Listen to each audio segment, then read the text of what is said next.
Welcome everybody to Panfish Nation. Along with Mark, I'm Lyle. Mark, we got a great guest with us tonight. A man and woman team, married, fishing, living the outdoor lifestyle like nobody else. And we're going to get to those guys in just a minute.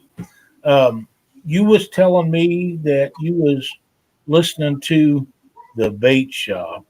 I got Unfortunately, in between times that you was timed out, which I find extremely funny because they don't do that to me. But they was talking about Eric Burnside. You enlightened me a little bit because I didn't catch all of that. I believe that Eric got into a car wreck. He posted a video on his YouTube channel. So if you guys want to go check out that video, he'll give a more in-depth and some more in-depth information about what he wants people to know.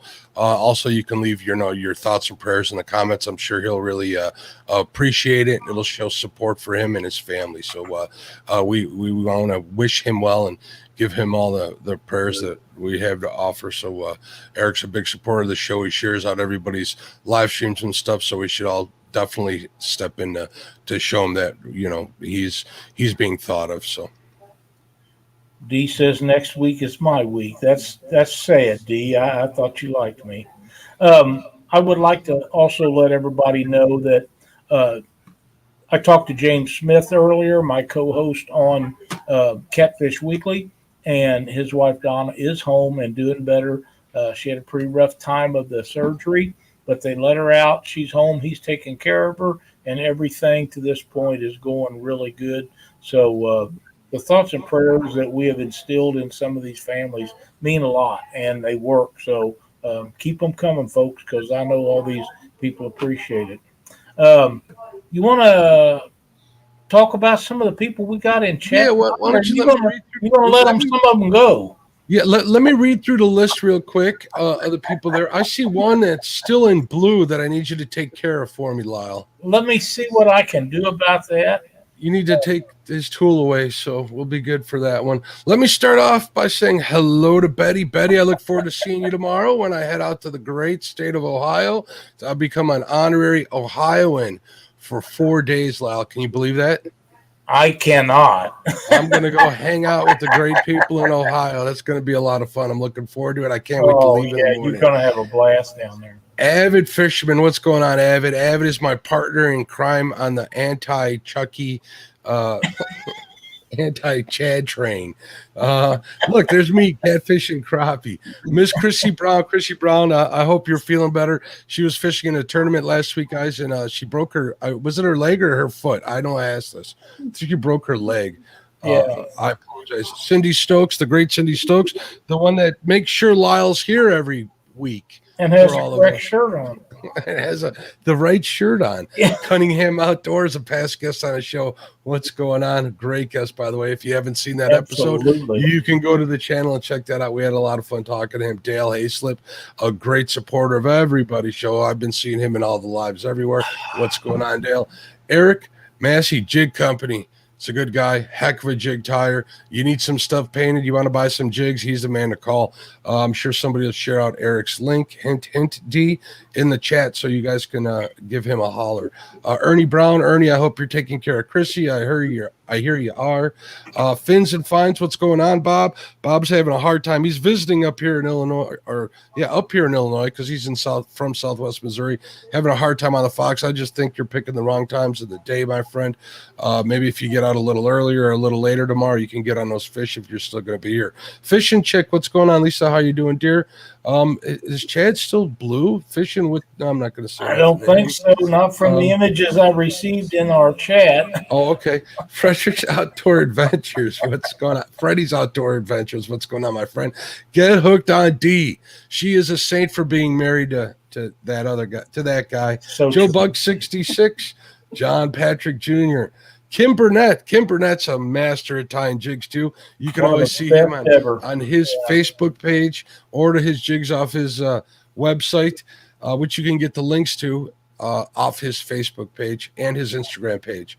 Let's see. LG Bass, what's going on, LG? Hope you got that sticker I sent you, buddy. I look forward to seeing that Yeti mug like I got. We'll be good to go. Maurice Gason, another man who's he's part of the struggle against the Chad. We're calling it Rage Against Chad. There's the chicken man. Well, we'll get to him. Papa Ed. How you doing, bud? Chicken Man, Parker Pursuits. Oh, yeah. Kool-Aid. He has Kool-Aid running through his veins. Philip Williams. What's going on, Philip? Ryan Borst, Blue Collar Fishing, has a video he just posted up, Ryan. I am going to make sure I watch that before I leave for Ohio tomorrow. But if you guys have some time, go over there and check it out. I bet it's a good one. Straight to the point outdoors. What's up, my friend? What's going on, Frank, with Twisted Fishing TV? Let me see if I missed anybody, Lyle. Oh, look, there's another Chad Fields in there. Somebody must have banned him because I'm looking at the user list. Interesting. Oh, he was timed out by. Oh, Avid is getting revenge. Thank you, Avid. We'll let Avid do my heavy work today. And was that a fat joke? You tell me. So, welcome to the show, and I'm sorry you had to witness. Oh, yeah. Well, we've all been having fun. How did you come up with the name Livin Minnesota Outdoors for your YouTube channel? And by the way, Rachel and Daniel, welcome to Panfish Nation. Yeah, thanks for having us. I've really watched your videos and stuff, and man, big bluegill is something that goes deep in my heart. You guys are laying them out, but you catch all kinds of fish, and you do all kinds of stuff besides fishing, which really intrigued me. Now, we're supposed to be about panfish, but we're going to talk about some other stuff you do, too. And first off, how did you come up with that name? Is it because of the diversity and all the stuff that you do? Yeah, our first choice of names was actually Livin the Dream Outdoors, but somebody had already taken that name, and then our second choice was Livin MN Outdoors, and yeah, because we live outdoors in Minnesota, and we like to experience everything the outdoors of Minnesota has to offer. Well, if one of our moderators in chat could put up the link to their YouTube page, they have a bunch of great videos that I think nearly everybody that follows Panfish Nation will enjoy. I have watched a ton of them, and I enjoyed them, and we're going to talk about some of the other stuff they do along with catching those giant bluegills. So, first off, how many lakes do you fish up there? Oh, man. Too many to count? Yeah, we fish a lot of them, especially in the winter. We hop from lake to lake quite often. But I would say there's probably about 20 that we fish pretty regularly. Okay. I was just going to ask you if you had like a home lake. That kind of answers my question. That's a big no then, huh? Yeah. We have our favorites, but a lot of our favorites are a little drive away from where we live. Now, do those lakes perform different for you at different times of the year? Yes. So around home, the waters warm up sooner in the year, so we can fish the spawn and stuff down here. And then if we head up north a few weeks later, the spawn's just starting up there, so we can jump on that spawn after that. And some of the other fish that you're chasing up there in Minnesota? Yeah, man, we chase just about everything. We just got back from a salmon and lake trout trip. We chase a lot of pike, walleye, crappies, perch. We started chasing sturgeon this year. I'll be doing that in the fall. I'm looking forward to that. Yeah. That'll be my first one. I headed north this year to do a little bit of fishing, and I finally got my I always wanted to catch a burbot. So I got on some burbot this year right out in Milwaukee. That was a good time. So that eel pout festival, that's up there near you, isn't it? It is in it's in Detroit Lakes. Okay. It's in Walker. Oh, yeah, you might be right. In Walker. It's in Walker. Okay. I'm pretty sure. Always trust your wife, man. I've learned that in 26 years. Yeah, I don't argue with her. Absolutely right. So, but I'm pretty sure that the Eel Pout Fest got shut down now. I thought it was shut down just for COVID this year. It's been shut down for a few years, and really? Due to the garbage issue, all this yeah, they got on the ice. That's unfortunate. All right, but anyways, it just came up right in my. Everybody seems to be amazed that a lot of our viewers are from south, so they're fish like eel pout and big muskie and lake trout and stuff is something they're not used to, so they always like to hear us. Tell us a little bit about like your lake trout adventures. Explain to them the size of some of these lake trout you're catching up there. Yeah. So we fish lake trout primarily on Lake Superior. And we either troll for them or we'll jig for them. In trolling, you typically catch anywhere from like 20 to 28-inch fish. But if you head offshore, we headed off 22 miles offshore out to the Isle Royale area. In Rachel caught a 37-inch lake trout that weighed 22 pounds. Yep. That's a monster. Congratulations, Rachel. That's pretty cool. And as soon as you said the word Isle Royale, my eyes lit up. That's one of the places on my bucket list to head up there. I know that Luke over at Northwards Angling was just out there. I saw he posted a bunch of pictures about it, and it looks like a really cool place. So, and I'm going to go off tangent. Is there still a moose population up there? There is. Okay. They estimate somewhere between 12 and 1,400 moose on that island. And it's just on this island. They don't come off. They don't get on there, right? It's self-sufficient stuff. Yeah, just on the island. Because from the Minnesota side, it's about 22 miles out to the island. And from the Michigan side, it's about 55 miles. So they would be swimming a long ways if they tried to get off.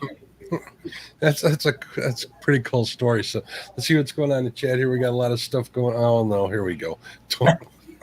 I saw that.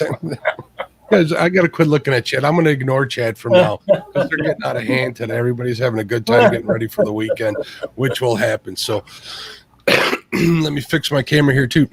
So let's talk a little bit about your panfish videos and the kind of panfish you chase. So you chase. I saw some of your bluegill videos and they're dandies. I'm not going to lie. I really like the way you guys set them up or the videos, the way you guys film them and the way you did it. So if somebody could please share their link out, that would be great. What causes you to gravitate towards panfish? Just the fight that a big bluegill puts up. It's not like any other fish out there. Pound for Agreed. pound. On light tackle, I agree. Pound for pound, go ahead. Pound for pound, they're one of the tougher fish to fight. I think they fight harder than bass any day of the week. So I'll be fishing for bait here. We use a lot of bluegill for bait when I'm out catfishing, and there'll always be bass guys at my bluegill spots, and we'll always get into a big argument over bluegills over bass. So they used to give me a hard time until I would show them the difference in how they fought, and that's another long story. So cool. What breeds of panfish do you guys have up there? We got the bluegill, we got pumpkin seed, we got green sunfish, and I think that's about it. There is no shell cracker that far north, right? I don't believe so. Okay, cool. And what's your favorite way to chase them? We really like using a slip bobber, just a plain hook and a slip bobber. Every once in a while, we'll throw like a little hair jig for them too. But if you can get on them up the reeds with the slip bobber, that's a lot of fun. That sounds like a good time. And Ken Burnett here in chat, he fly fishes for big panfish. That's something that I'm hoping to try very soon. But that's when you mentioned fly, that kind of got me lit up and going. So what's going on in chat, Lyle? Maurice Kaysen is grilling crappie right now, and I wish I was there with him. Does that make sense? Yeah, it does. That's why Lyle was paying attention to chat. He's enamored with the idea. Do you guys eat a lot of panfish? We do. Yes, we do. And what's your favorite way to cook them? I like Cajun shore lunch, deep frying them. Mm-hmm. little bit of tartar sauce maybe on the side, and whole or filleted? Usually filleted. Filleted. Okay. How about you, Rachel? I mean, mostly the same. I like a little bit of like a lemon pepper. Mine gives it a little zing. I've been meaning to try them on the grill on the half shell. I saw a couple of guys making them that way, where you actually leave you scale them, you leave the skin on them, and you kind of just grill them on the skin side down with a little bit of lemon butter or whatever your spice of season is. I like a little heat. Well, more than a little bit of heat. I like my stuff to kind of punish me, but we're going to try some of that this summer. So, Parker Pursuit says if bluegill got as big as catfish, you would need saltwater tackle to land them. There may be some truth to that. Probably right. Maybe it's hard to admit that there's truth to something that comes out of a chicken guy. He would use chicken to catch them if they were anyway. I guarantee you he uses chicken for bluegill. I guarantee it. Loves chicken for everything. Straight to the point outdoors. Welcome. I see Kelly from the Bullock Experience. What's going on? I think Justin's Freddie's out. Fishing Fetish. Justin's Fishing Fetish. Another person I'm really excited to meet this weekend. I did say hello to Frank. Hooks and Hammocks. There's Chris. Chris is another troublemaker that eggs Chad on. Great video maker. He's got a good Parker video. And who's out there? Mike Sampson. Sampy's out there. What's going on, Sampy? Crappie Day Fish On. That's a new one. Welcome to the chat. Welcome. And if you guys haven't given us a thumbs up, please do. And if somebody could please share out Rachel's and David's or Daniel's link, we'd really appreciate it. Sorry about that, Daniel. Oh, no problem. So tell us a little bit about some of the perch up there, because there's a lot of perch in Minnesota, isn't there? Oh, yeah. Yeah. Yep. And we get some really big ones. It's not that uncommon to get on some 14, 15-inch yellow perch. That's a monster, Lyle. Yeah. Yeah. They're when they get that big, they're a lot of fun. And how are you going after them? So a lot of times in the open water, we'll catch them along with walleyes. So either jigging them or slip bobber and a leech. But ice fishing, you can get them. Man, they're aggressive during ice season, and they'll bite anywhere from a little ice fly all the way up to a 1/4 ounce buckshot spoon. If you get on them, they're usually schooled up, and you can really pull a bunch through the ice in a hurry. Yep. Now, are you finding them in deep water, or where do you find them in the summer, I should ask? Usually they're right along with the walleyes, so right off of a deeper weed edge. Depending on the lake, like 12 to 16 feet of water usually. Very cool. And in the winter, does that change? Are they roaming the basins? Am I mistaken in thinking so? Or so once again, depending on the lake, usually you'll find your smaller perch anywhere from your 4 to 10 inches. They'll be up shallower, and then out on like the mud flats and the gravel bars, you'll find your big perch hanging out deep. Now, is there a limit up in Minnesota to how many perch you can keep? Yep. You answer What that? is the limit? The limit's 20 up here. 20? Yep. 20. But are you guys keeping the 14 inchers, or are those the ones you're letting back? Or does it depend how hungry you are? It depends on the lake. If we're in a highly populated lake, we'll keep them. But if we're on a lake where there's not a lot of big ones, we'll put them big ones back and keep the 10, 11 inchers. Yeah, we do. I perch fish here in downtown Chicago in the month of December, right off of Navy Pier, and no one's putting them back there. Nobody. Yeah. But they're coming in on Lake Michigan, so there's a good population of them. I wish they were 14 inches, Lyle.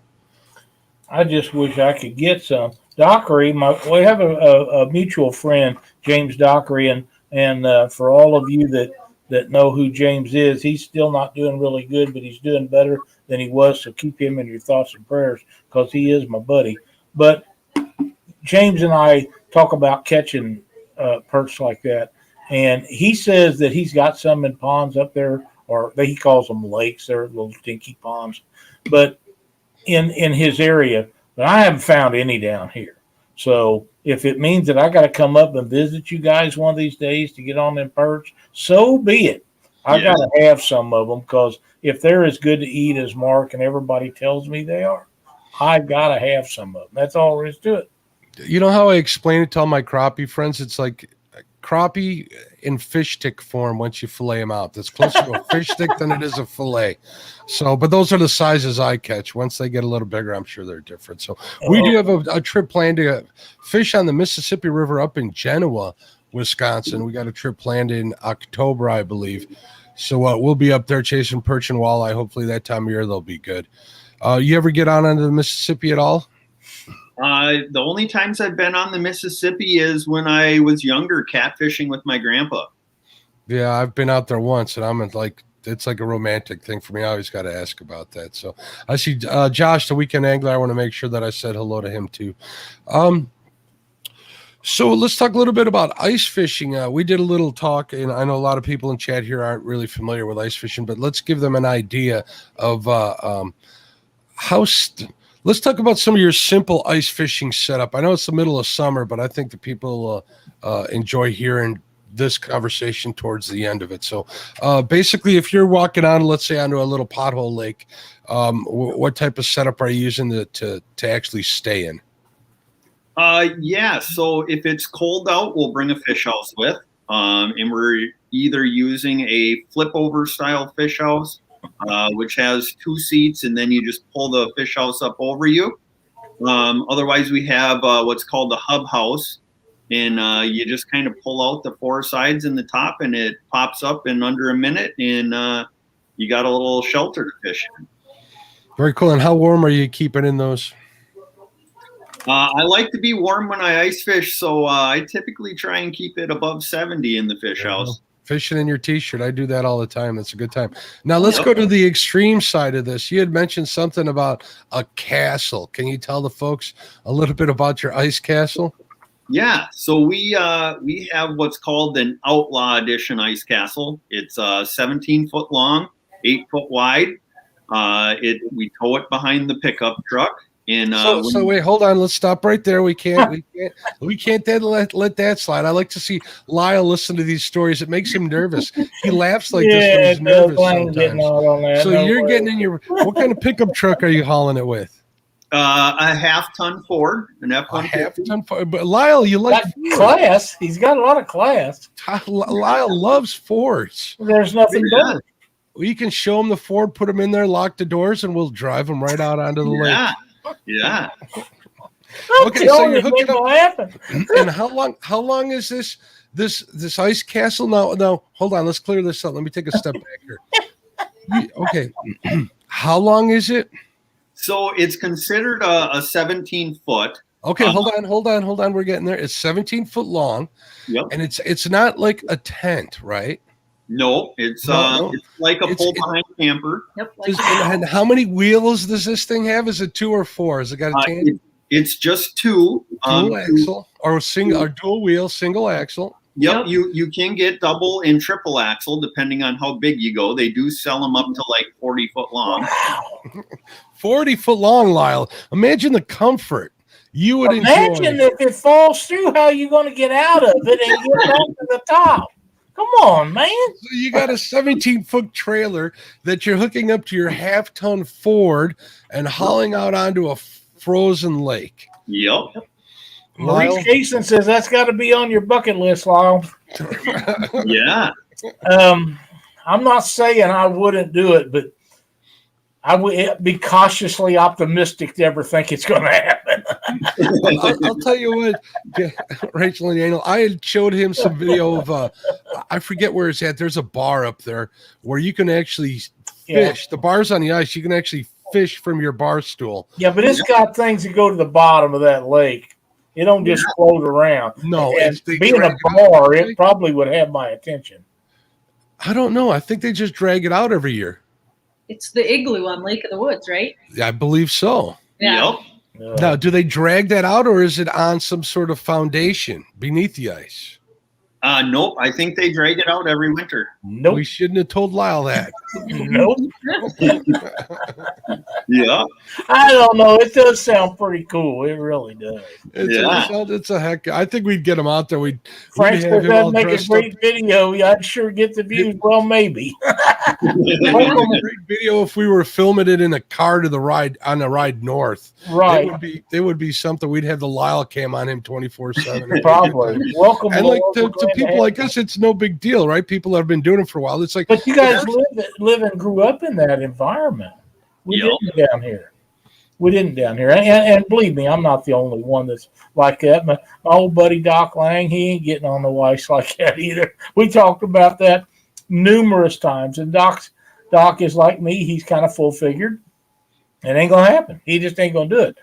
But we never was in the environment like you guys that live up north are, to where ice and fishing on the ice, that's just a common thing for you guys. It's not for us because the ice doesn't get that thick. And it has upon occasion, but long time ago when I was a kid, I remember getting really thick like that.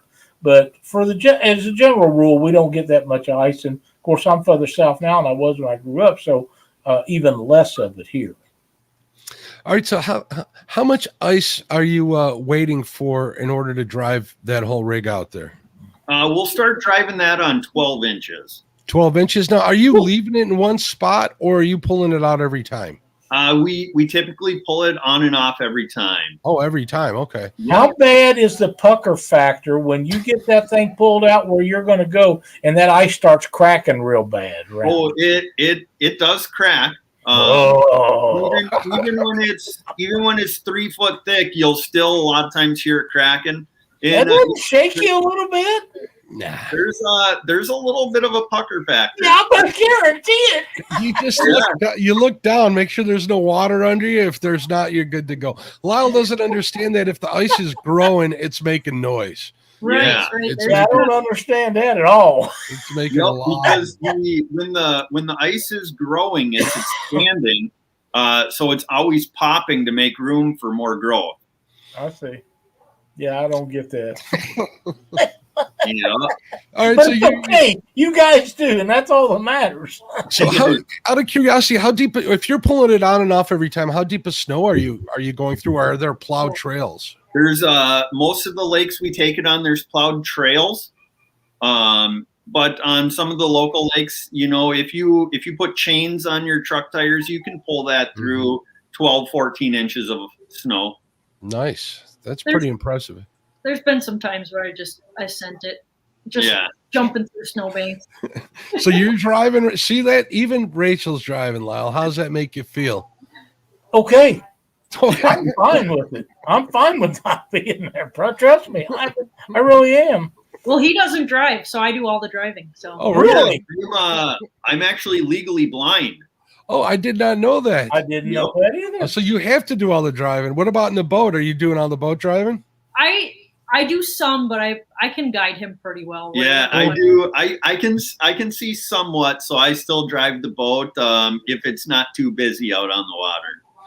Well, very good. Good for you. You got to get out there, and you still got to live, right? That's a good inspiration for everybody here in chat to adapt and overcome, right? Yep. I have a few friends that they're either blind or their parents are blind, like really blind, and you know what? They're still pretty happy people, and God bless them for being that way too. That's really good. Mega kudos to you, my friend.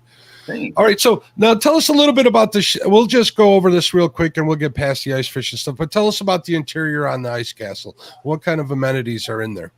Yeah, the inside is all finished in cedar. It's got 3 single beds and 1 double bed, so it sleeps 5 people. We got a 42-inch TV mounted on the wall, and we like to hook the underwater camera up to that so you can see what's below you the whole time. We got a microwave, a stove, an oven. There's a bathroom in there, a refrigerator, a sink. Everything you really need to live out there. It sounds pretty nice, Lyle. We'll get you out there one day. I've got all right. So and then basically you just got covers over the holes, right? And you pretty much just fish. How late are you out? How long are you out when you haul it out? Because that's a lot of work to get all that gear out onto the ice, I imagine. So you're spending days out there? Yeah, usually we'll go out either Thursday to Sunday or Friday to Sunday, and Okay. we'll stay out there the whole weekend. You know, we drop our what we have rattle reels. We drop them down all weekend, and we just Well, explain that, please. Yeah, so they're little reels, and we mount them on the wall, and you send the line down, so like with a bobber, and so when it goes off, then it'll rattle to let you know that there's a fish there. They're like, imagine, demon dragons that are like a spool, and they got almost beads or some sort of ball bearings in there, right? Yep. So when the fish takes it, it rattles inside of that drum. That's way cool. Yep. Yeah. So we never stop fishing. A lot of times in our videos, you'll see me half asleep, getting out of bed in my boxers and a t-shirt, catching fish because the rattle reel woke me up, and quick get out of bed, pull one in, and go back to sleep. How can you not like that, Lyle? My God. Very. You know what? I'm going to do a lot more ice fishing this winter, but that's another story. All right. So what kind of fish are you catching through the ice mostly? Are you looking for walleye mostly and lake trout? Walleye, perch, bluegill, and crappie are our four main fish. Cool. Now, speaking of crappie, I might know a little bit about crappie. What's your favorite? What kind of crappies do you have up in Minnesota? You know, the cold. The people would think that because of the colder climate that they don't grow as fast, but there's still some decent crappie up there, isn't there? Yeah, they get pretty big up here. My buddy on Mille Lacs Lake, he caught one that was 20 inches and weighed 5 pounds. My wow. goodness! Wow. Did he have it stuffed? It's hanging on his wall. There you go. That's one you keep. It's not like the fish is going to be around for too much longer. So, yep. But it's a monster. Oh my goodness, that's a giant. My PB is like 2 pounds and 2 pounds 2 ounces. It's measly compared to that. It'd probably eat that fish. Yeah. So our typical size up here is like 10 to 13 inches. Those are great size right fish. there. And what do you consider in keeper size? We typically try to keep anywhere from 10 to 12. Anything over that we normally put back. Anything under that we let them grow. So yeah, kind of targeting that 10 to 12 inch range. That's a good size for some fillets, definitely. So and as far as crappie fishing, how is that different from how you're going after your standard bluegills and stuff? Is there any different, or is that a cold weather fish for you? I should ask in North, because I know in the summer they're a little harder to chase, and people claim that they're softer or almost mushier. I seem to disagree, but yeah, I tend to find that they're a little mushier in the hot of summer up here. Mm-hmm. But early spring we get on them good, late fall we get on them, and then all through the winter they're fairly easy to target. And how are you targeting them in the winter? That's so fairly easy, because I can't seem to get on them and stay on them here in the winter. And this is a self-serving question for me. Yeah, so they're kind of a basin fish, so they like to hang out in the basin, Mm-hmm. and they're constantly moving. So if you get on a school of them, you can either continue to drill holes and chase them, or you can sit there and wait for them to come back through.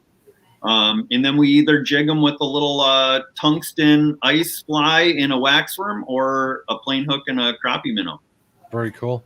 All right, so let's get back into reality here and talk about summer, because it is in the middle of summer here. Sorry about that. I get carried away. I complain about ice fishing a lot, but I get excited talking about it. Yeah. So what kind of boat are you fishing out of? We got a Lund Tai 1750. That's a heck of a boat. I'm jealous. Yeah, we love it. Love it. 1750. And how do you guys got it set up? Well, we haven't done a lot to it since we bought it. We got a low Rance fish finder on it. We got an older Minn Kota co-pilot. We're looking to upgrade to the Helix 10 and a Tarova trolling motor. You'll be happy with that Tarova. Absolutely. I run an Altera, man, and oh my God, is that thing awesome! Yeah. If I had Humminbird on mine, I'd get what is it, the iPilot, Lyle? Do you remember what it's called? The one that Colorado actually, Link. yeah, the iLink. I definitely would. Yep. I'd pull the trigger on that. Maybe the next boat. Yeah. So how are you? So are you using that big tie for panfish as well? Yep. You're Yep. just pulling up to the weed beds, chasing them down like that. Yep. Yeah. Just dropping an anchor normally if we get on a good school of them. And in our last few videos, we really got on them, and man, we caught probably 150 to 200 fish in a matter of a couple hours, and they were all monsters. Oh wow! You got Lyle's number. You got any questions about those 100 bluegills, Lyle? No, I can't. I'd be in on some of that action. Yeah. Well I know our buddy Kim Burnett would too. He was talking in chat a while ago. He just got on the ice for ice fishing it for the first time this year himself. But Kim is, from what I gather, Kim's a pretty full-size guy also. But he fly fishes bluegill, and man, he stacks them up. He really does. So 150 a day, he'd be going crazy over. Yeah, Kim said Kim comes off as a guy who's not afraid or chicken of to anything. try stuff. That's right. You better be careful, Lyle, because Parker might use you for bait. Yeah, good luck with that. So, are you doing any trolling in your boat? Yeah. Yep. We do some trolling. Not typically for panfish. Not for panfish, but we consider walleye and perch panfish here because technically they are. So I'll go off tangent all the time. That's kind of what these people think. No, I'm for. We just got done talking about ice fishing houses. So Panfish Nation pretty much entails everything, right, Lyle? That's right. It's just like you guys. We're living the outdoor lifestyle, and we just happen to really like panfish. So yeah. So are you chasing a lot of walleye up north? Because that's pretty much walleye land up there, isn't it? Yeah. Yep. We chase walleye pretty heavily. So and what kind of rigging are you using for walleye fishing? So in the spring we usually either fish a jig with a minnow or a jig and a leech. Flip bobber them, and then later in the summer we'll troll deep for them. We'll troll lead core out on the mud flats, get down there 25, 30 feet deep. And you can kind of stay on them all year if you know what you're doing. So you're actually running lead core. That's hardcore. That's pretty. I just run like Rapalas behind my boat, the deep divers, and get them down there. But maybe if I'll change my line, I could do better. Now I know that a lot of the people here in chat, I'm looking at the people out here. Explain leeches to them. Well, have you ever used leeches for bait? No. That's definitely a north. I'm not even sure the bait shops down here sell them. I don't think they do. I've never seen them. So explain to people leeches for bait. Yeah. So a leech is basically like a bloodsucker. I don't know if you guys have bloodsuckers down there. No. But it's kind of like a worm, but a flatter version. They live in the water. They eat vegetation and like dead fish. And they'll attach themselves to live fish too, won't they? Yes. Yep. They'll do attach themselves to people as well, right? Yes. Yeah. They have a little sucker on the head end of them, and they suck the blood out of fish and turtles. About any whatever form of life, right? Done. Yep, and whatever they can get their little mouths around, they'll attach themselves. Yeah. And you just fish them on a hook, like you hook them through the mouth, right? And you would just fish them like you would on a bobber, right? A regular worm, right? Yep. Hook them right through the sucker on a plain hook and let them soak below a bobber. I've seen some big panfish caught on leeches. For some reason, the bigger fish really like them, don't they? Yep. Yes, they do. Yep. Yeah. Very cool. I haven't leech fished in a long time. We don't have them this, even this far north from everybody else, but that brings back a lot of memories of my youth because we would always get all creeped out when we were kids, having to put leeches on hooks and see who could put them on their arm for the longest. But in our little girls, we have a 3-year-old and a 5-year-old, and God bless them. they love playing in the leeches, and they'll grab them out and bring them to us when we need bait. And it's really cool that they're growing up not scared of them and stuff. That's good. Well, it's all about how much you grow up getting used to, just like ice fishing, Lyle. Yep. Yeah. I agree. Yeah, that's very true. So let's talk a little bit about your YouTube channel. I've seen your link has been posted in chat. If you guys could do that again, I want to ask everybody, please subscribe. Go to their channel now.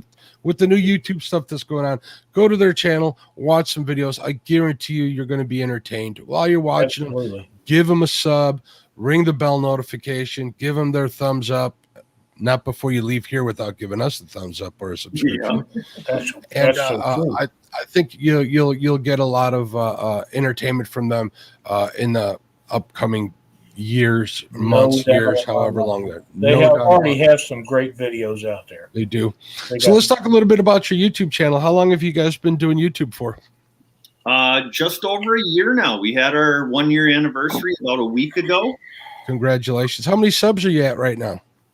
Before we came on, we were at 777. Oh, getting close to that magic 1K everybody's trying for. How are you doing on the hours?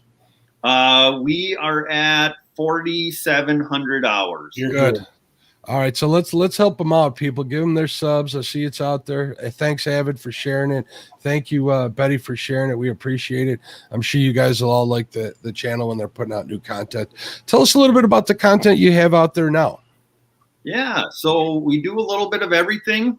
We got deer hunting, waterfowl, ice fishing, open water fishing. Our next couple videos are going to be of Lake Superior, trout and salmon fishing. We do camping, hiking, basically anything you can do in the outdoors here in Minnesota. We try and make a video of it. So how is that whole video process coming along? Are you guys starting to like it? Is it getting easier for you? Oh, yeah. Yeah. Yeah. Who does the editing? We do it together. Uh-huh. So we always sit down and do it together. And you guys are able to agree on everything? You guys don't have like cat fights over what's going on? Come on. You guys struggle. Yeah, I'm sure it is. Yeah. When two people have a different vision for the video, sometimes you butt heads. Yeah. Absolutely. But you can come together for the benefit of getting it done, right? Absolutely. Yep. And usually it turns out being a better product when you're working as a team. So, that's great that you guys are able to do that. So cool. So what do you have planned for your channel going forward? Well, what are your goals? What do you have in the near future? Anything you can fill us in on? Yeah. So obviously the 1K is a big goal of ours. But we're constantly trying to get better at editing, filming, just making better quality videos for the viewers, and just keeping things entertaining. Very cool. And what are you guys using to do your filming and stuff? Just GoPros or phones? What? We use GoPros. We have a couple of them. We have a Canon EOS M50 that we really like. Great camera. And then we recently just picked up a Mavic Air 2 drone. Ooh. So we're having fun with that as well. Nice. You need drone footage, especially up there. And man, those Northwoods look so good on drone footage. You can't deny it. So how good are you guys getting at flying that drone? Believe it or not, I'm the one who flies it. Good thing there's no regulations against blind guys flying drones. But yeah, it's I'm picking it up. It's a lot of fun. Learning to get steady shots and stuff like that. Making sure you actually hit the record button when you think you're filming. That's always I do that with my GoPros. You'd be surprised. Yeah. How hard was it to pick up learning how to do that, especially in your condition? It was fairly simple. Some of those higher end drones are so smart. They got object avoidance on them, return to home. So as long as you can find the subject you're trying to film, it's pretty foolproof. So what always makes me wonder, I've never flown a drone. I've thought about getting one. I'm not ready to do that as of yet, but let's say you're on your boat. How do you land that thing right in your boat without it hitting the water? Yeah, so like with the object avoidance, it won't let it crash into the water. It won't really. I shouldn't say it won't. It does its best not to let it. And so, but you usually catch it. You'll hover it over the top of you. Mm-hmm. And, one person will be flying the drone, the other person will be catching the drone, and it works out pretty good. Oh, pretty neat. I'm going to have to look into getting one of those, Lyle. We can use that when we take you out on the ice. Mm-hmm. Yeah. And they got a follow me feature. So when you put the drone up in the air, you can draw a box around whatever object you want it to follow. Uh-huh.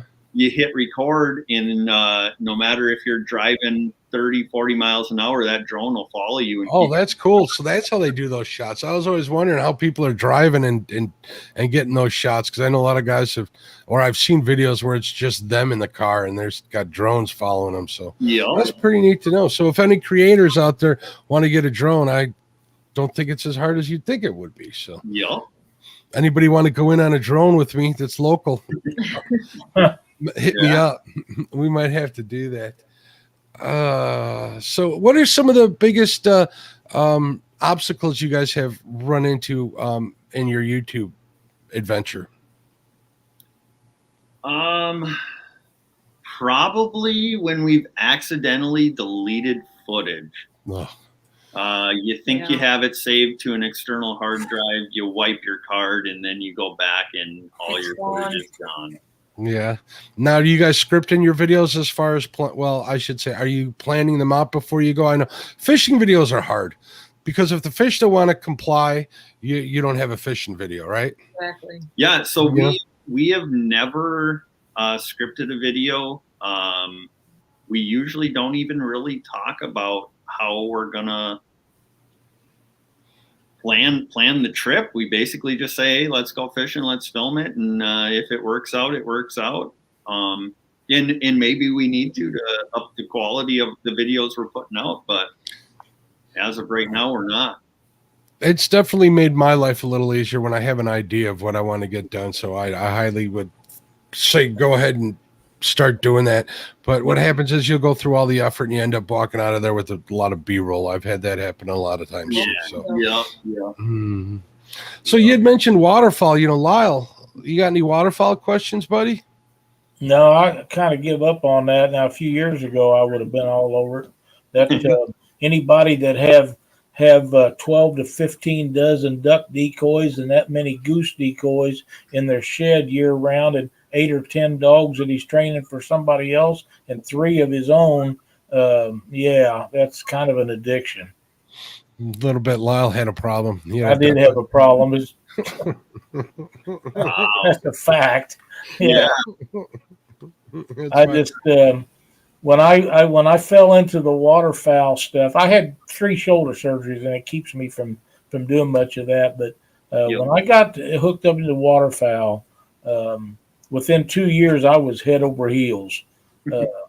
And I not to defend myself a little bit, I had a cousin that at the time was going to Canada every year for a month and rubbing it in because I couldn't go.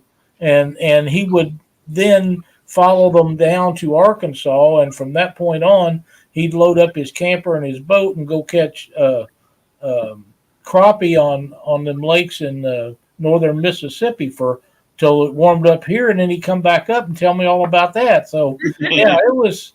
That's not called defending. That's called deflecting. Oh man, he was just beating me up, And Crappie Day Fish On has a question. What part of Minnesota do you two reside in?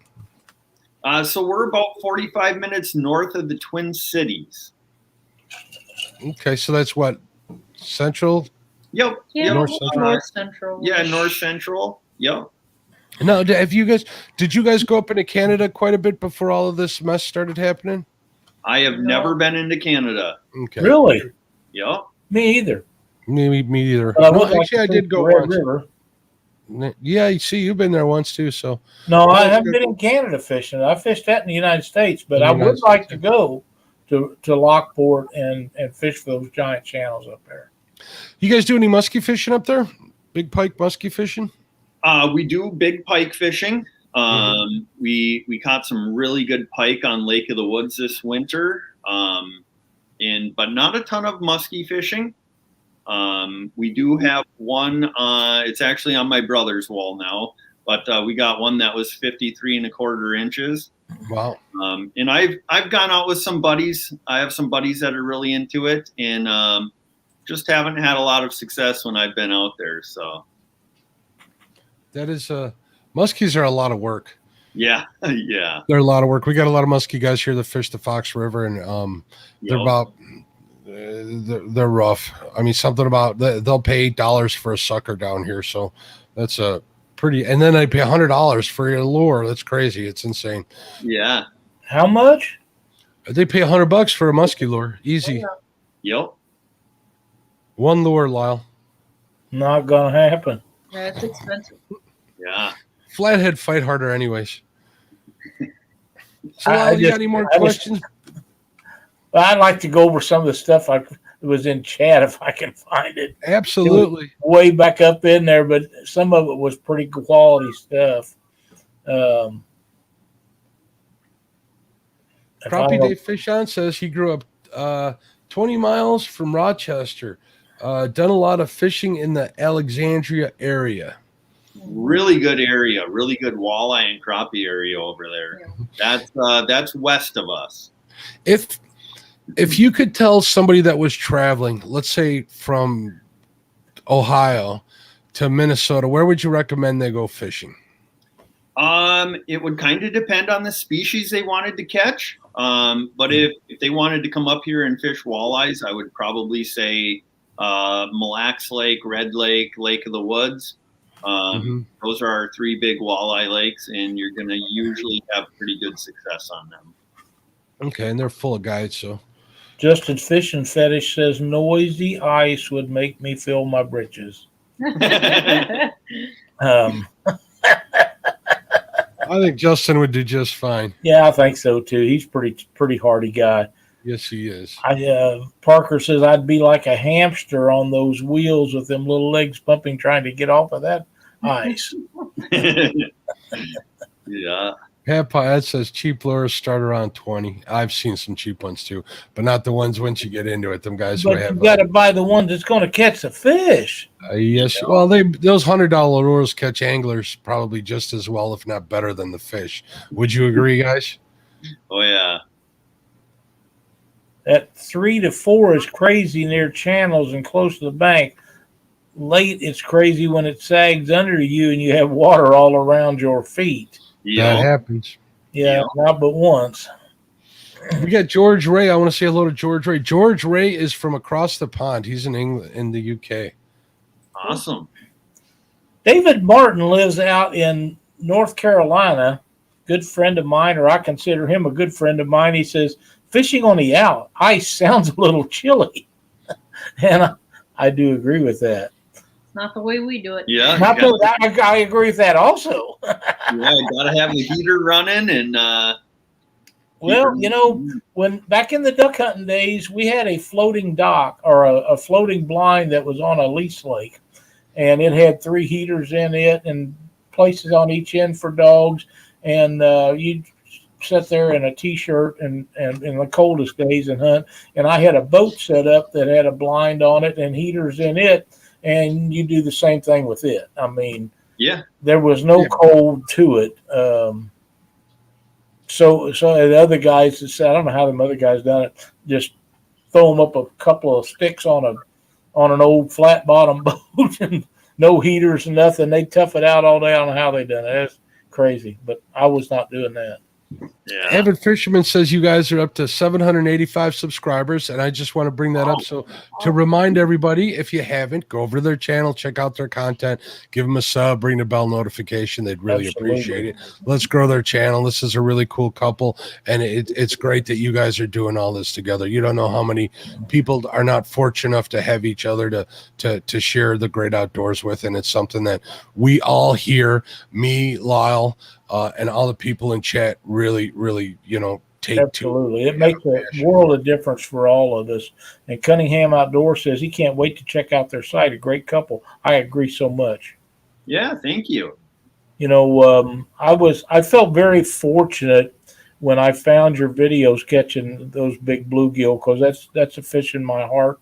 And when I found that, it was a matter of me going through a bunch of them before I decided I got to get these guys. If they're interested in being on our show, we want them to be on there. And I was so glad when you said you did. Then I got you crossed up on dates, and I thought, damn, they're going to be mad. They're not going to do it now.